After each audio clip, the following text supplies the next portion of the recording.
This video explains how to adjust the hands with the digital time if they are not matching.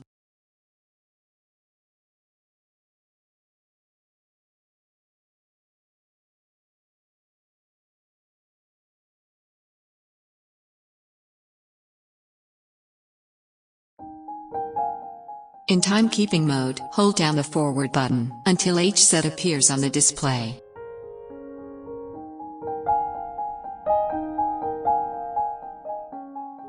Adjust the position of the speed hand to 12 o'clock position using the forward button.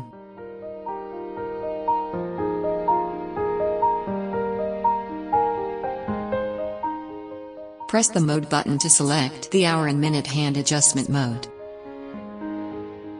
Adjust the position of the hour hand and minute hand to 12 o'clock position using the forward and reverse buttons.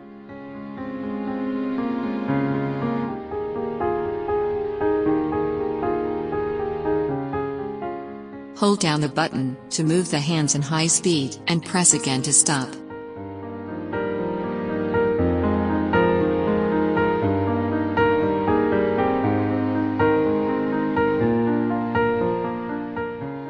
Press the adjust button to return to the timekeeping mode.